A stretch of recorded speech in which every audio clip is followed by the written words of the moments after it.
प्राचीन काल की बात है। एक बार कैलाश पर्वत पर देवताओं का एक बड़ा समागम हुआ। वहां देवर्षि नारद भी पहुंचे।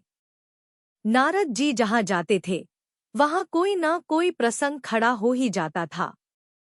इस बार भी उन्होंने शिव पार्वती के दोनों पुत्रों गणेश जी और कार्तिकेय जी की परीक्षा लेने का उपाय सोचा।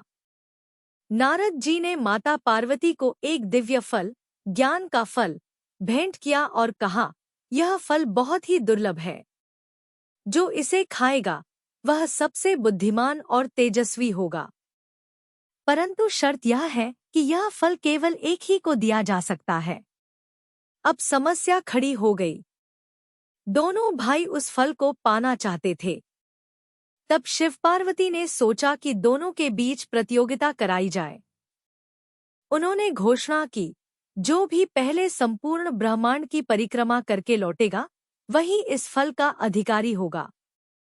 यह सुनते ही कार्तिकेय जी अपने वाहन मोर पर सवार होकर तुरंत निकल पड़े। उनका मन दृढ़ था कि वे समस्त लोकों की परिक्रमा कर शीघ्र लौट आएंगे। दूसरी ओर गणेश जी का वाहन मूषक था। वे जानते थे कि मूषक पर सवार होकर ब्रह्मांड की परिक्रमा करना संभव नहीं है, लेकिन वे अपनी बुद्धि और विवेक के लिए प्रसिद्ध थे।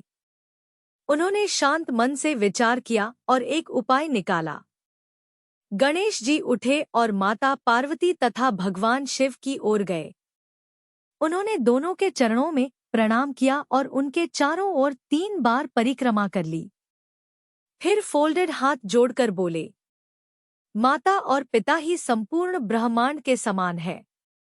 जिनकी आराधना और सेवा कर ली जाए वही संपूर्ण जगत की परिक्रमा के समान है। शिव पार्वती गणेश जी की बुद्धिमत्ता से अत्यंत प्रसन्न हुए।